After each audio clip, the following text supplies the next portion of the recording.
Well, whenever you stick your nose in the air with me, Nellie, it's gonna get punched. I won't take it back because it's true. Your paw smells like a dumb old horse. Have you ever found yourself watching a rerun of Little House on the Prairie and thought, gee, I wonder where Laura Ingalls or Little Carrie are now? Little House came out in the 1970s, and hold your horses because it's been 50 years since we fell in love with Ma, Pa, and all the kiddos. So come on, and let's find out what the cast looks like today. Welcome to Do You Remember? I'll be your host, Nostalgic Nick, with all these answers and much more. So sit back, relax, and let's go find out what Nasty Nellie is up to today. Well, you want me to beg you? Yes. Go on. Michael Landon. From Little Joe to America's Pa, Michael Landon definitely kept that unmistakable smile. But wow, what a difference the hair makes, huh? Which, actually, Landon's hair started going gray pretty early on, so a lot of what we see is from a bottle, specifically Clairol's medium ash brown dye. More power to you, Landon, but apparently it did cause some significant filming delays while he got ready, and he kind of did a lot on set. She thought Alicia was about the prettiest thing she ever did see. Yep, the man, the myth, the actor, the director, the screenwriter, the legend. Okay, I think that's it. So before Little House, viewers already had tons of time to fall in love with Michael Landon during his stint on Bonanza. Though we can trace his early break to Crossroads, Telephone Time, and I Was a Teenage Werewolf. You better believe that after Little House, Michael Landon kept himself very busy. I'm going back to start over and it's not going to be easy. I thought maybe we could make a deal. He hopped from one success to another in Highway to Heaven as a probationary angel looking to earn his wings. Of course, again, working alongside his Little House castmate, Victor French, along the way. Now, this one didn't quite get the fanfare that Little House did, but huge props to Landon, who for a while went out of his way to recruit cancer patients and differently abled people to his staff. Oh, and we can't forget his TV movie Love Is Forever, which marked the acting debut of Priscilla Presley. Then we get a bit of his own life told in 1984's coming-of-age Sam's Son. You're telling me that you're in love with a Laotian girl? That's right. But his 30-year relationship with NBC came to an end after some fallout with the higher-ups, specifically over the cancellation and treatment of Highway to Heaven. But of course, Landon found love again, especially on CBS, where he often competed on Match Game. Landon was then poised to launch his own show called Us. When I was a kid, whenever anything happened that needed to be talked out, it was always the same thing. But then, world-shattering news. Michael was diagnosed with pancreatic cancer. Many of you will remember his legendary appearance on The Tonight Show with Johnny Carson, because he gave us such a candid chat about cancer, which was still pretty new at that time, or at least not talked about quite as much. But he also slammed the media for sensationalizing, well, everything and getting the facts wrong. Finally, he brought fans together and to tears when he vowed to give this fight all he had, asking that everyone pray for him. That memorable appearance was in early May, and on June 1st, at the age of 54 years old, Michael Landon passed away. America's Pa left behind, one hell of a legacy, huh? He's remembered with a headstone that reads, quote, "He seized life with joy. He gave to life generously. He leaves a legacy of love and laughter." Karen Grassley. The warmest smile in Walnut Grove, a strong will, boundless love. Karen Grassley really did it all as Caroline Ingalls. Now jump ahead 50 years, and she's got a real regal look to her now. Her hair's lightened way up over the years, but she's basically told aging, no thank you. Little House brought in a real powerhouse recruiting Karen, who auditioned specifically to play Caroline while using her stage name, Gabriel Tree. I'm talking classical Shakespeare training, Broadway, a bunch of soaps. But the real drama apparently happened when filming Little House, most of it according to Grassley, because, well, of America's Pa, Michael Landon. I didn't know Mrs. Wilson had store-bought teeth. Well, how could you tell? She never smiles. Okay, it wasn't all on him. The cast, especially the women, had it really rough filming in those temperatures and all those layers with the historical costumes. But Michael Landon would often stir up trouble in some pretty awful ways that made it not even worth trying. Don't worry. Wagon sound, the ponies are stout. We'll be all right. For one thing, he didn't want to pay her. Little House climbed to the top of the ratings, and when Karen asked, "Gee, it's time to renegotiate my contract, huh?" Michael just didn't want to hear it, and thought her pay should be around what the child actors made. Yikes, Michael, yikes. Karen also said he could make some absolutely nasty sexist comments too. Now Michael, of course, was fighting his own demons, but so was Karen Grassley, who was also fighting alcoholism. I mean, there are some testimonies from people who met her saying she was one heck of a difficult personality as well. So it sounds like two flawed people butting heads. But Karen went on her own journey to sobriety, but, it was rough.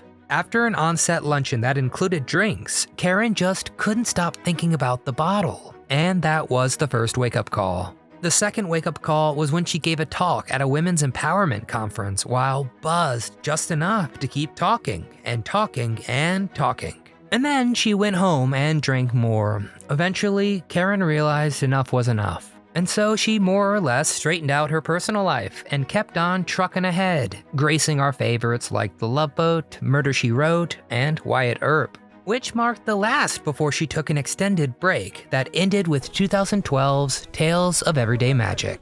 After that, she sprinkled in some gigs here and there like My Greatest Teacher in 2012, Lasso in 2017, and as recently as 2021 in the film Not to Forget. Along the way, she and Landon made peace, thank goodness, before Michael's much too soon passing. And Karen also gave us a treasure trove of details into her life thanks to her wonderful memoir, Bright Lights, Prairie Dust, Reflections on Life, Loss, and Love by House's Ma.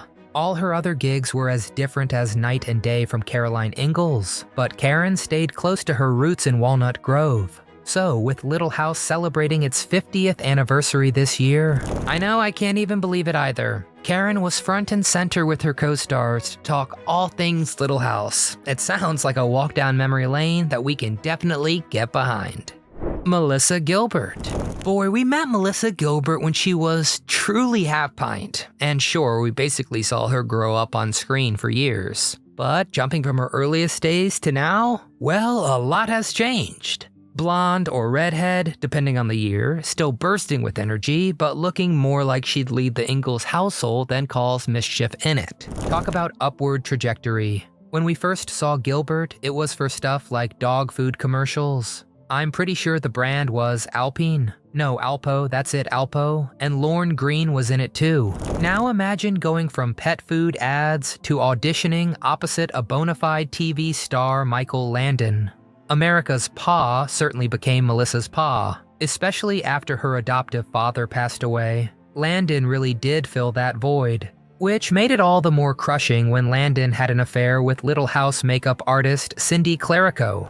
That's rift number 2 between Landon and a castmate. Fortunately, they too reconciled, but it was just before Landon's death.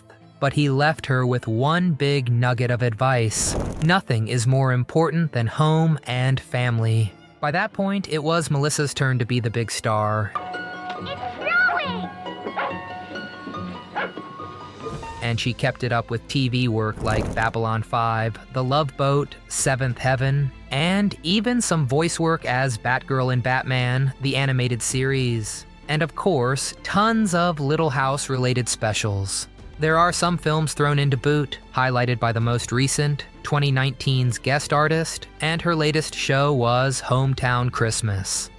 We were kissing, but we weren't. It wasn't kissing. There was mistletoe. Yes. Half Pint's not doing half bad for herself outside of acting too, as a former president of the Screen Actor Guild, and even penning a few children's books and memoir. Outside of her memoir, she's also been candid about her struggles big and small, like a botched Botox job that made her rather unrecognizable. She spent 2020 recovering from back surgery, which was her 4th procedure since 2010, and docs repaired a failed fusion.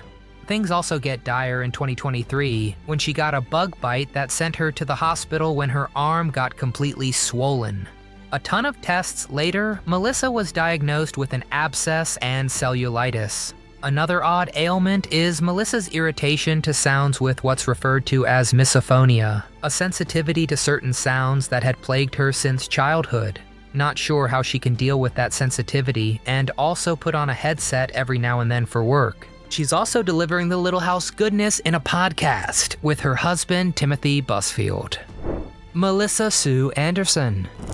We met Melissa Sue Anderson a bit later than Half Pint, so some of the resemblance between then and now is a lot more present, I think. Definitely in the mouth, hair, and eyes. Melissa was fairly unknown before setting up shop in Walnut Grove.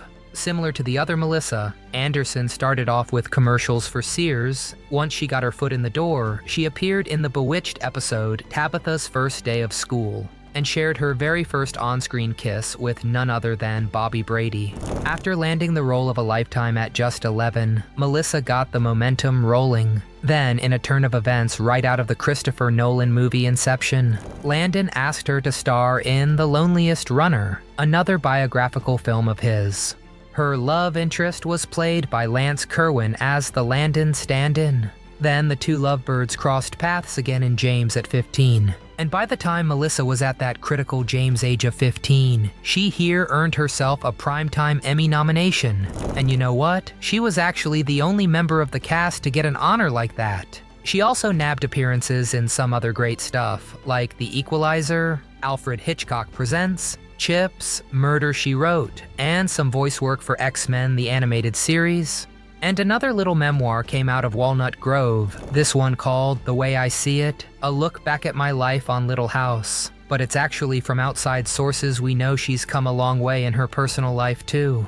The story goes, Melissa stayed pretty distant and sometimes rigid and secretive on set. Part of that, which we find out from Allison Argent's book, was because she apparently had a controlling stage mom that was affecting her energy levels and optimism.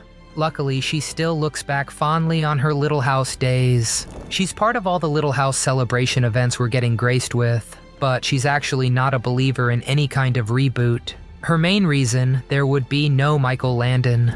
And in her words, quote, "Little House works on television because of him." So, what do you think? Do you agree? Lindsay and Sydney Greenbush.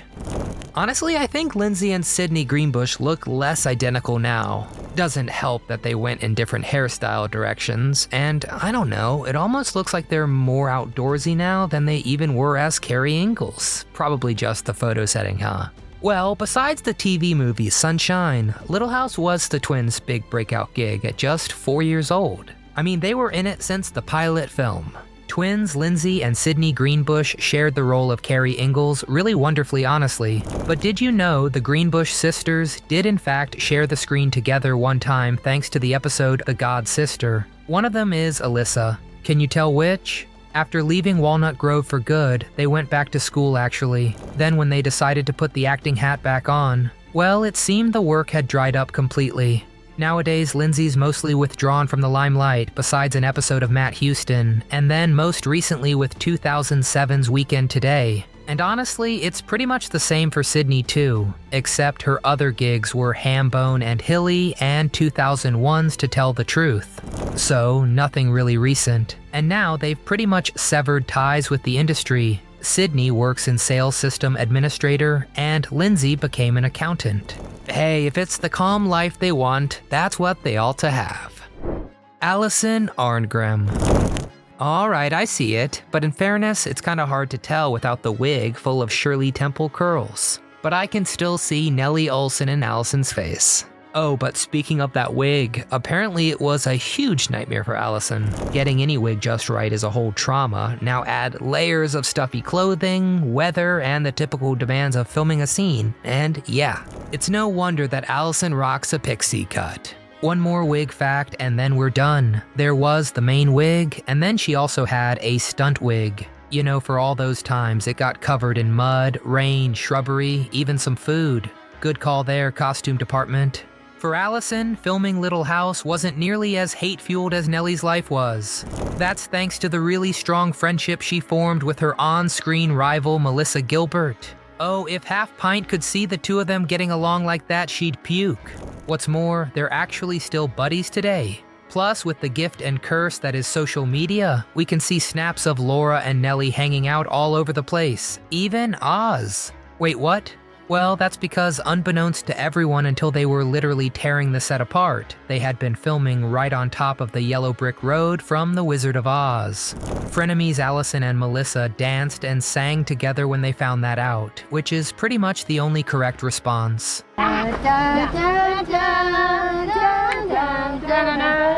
Jump ahead to Life After Little House, Allison keeps up to date on the goings-on of Walnut Grove. While Melissa Sue Anderson isn't keen on the idea of a Little House reboot of any kind, Allison can't jump on board fast enough. She's even said, and I quote, "I always joke that if they do redo the entire thing, I am ready to play Mrs. Olsen. Absolutely, I'm down for that."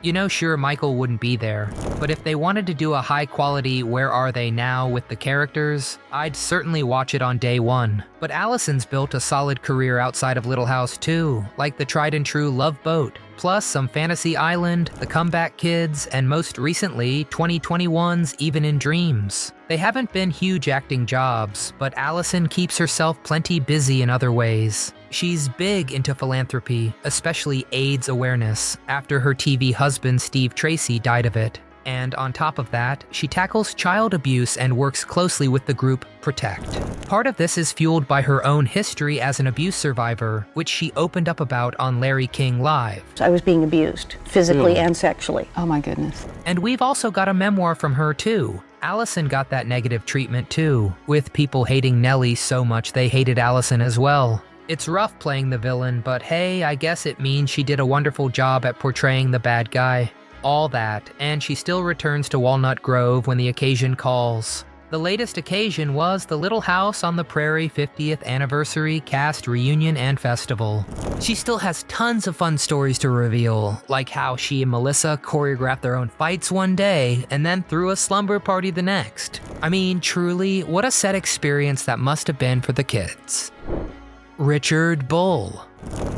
Now, Papa Olsen definitely lost a bit of the hairline there and picked up a few extra wrinkles, but just look at that steely-eyed look. I mean, yeah, that's Richard Bull, that's Nels, no mistake. Richard came to Walnut Grove armed to the teeth with a slew of experience, but probably his most famous gig before Nels was Doc in Voyage to the Bottom of the Sea. Oh, and along the way, he bumped into Michael Landon on a little program called Bonanza. No word on whether Landon remembered that bull fella and called him up to play Nels, but we have seen Landon turn to familiar faces when casting, so it's definitely possible. Richard Bull's schedule stayed just as full after Little House too, though it's worth noting he took a break from film after the 70s. That just left more room for TV, which he really leaned into, with credits like Hill Street Blues, Highway to Heaven, Designing Women, ER, and most recently, 2011's Boss. He jumped back into movies in the 2000s, with stuff like A Day in the Life, Let's Go to Prison, Sugar, Witness Protection, and 2008's Oso Buco. Nothing quite like the highs of Doc and Nels, but a solid list that would total over 100 appearances on the big and small screen. Very, very impressive. Sadly though, we bid farewell to Richard in 2014 after he died at 89 from pneumonia. Alright, that's enough from me. Now we really need to hear from you, the fans. Whose career wowed you the most? Who was your favorite character on Little House on the Prairie? What's the best episode of Little House that you remember? Get down in the comments section and tell us all your fondest memories. If you enjoyed the video, which we sure hope you did, please hit that thumbs up icon, subscribe to the channel. But most importantly, from my entire team here at Do You Remember, thank you so much for watching and have a wonderful little day.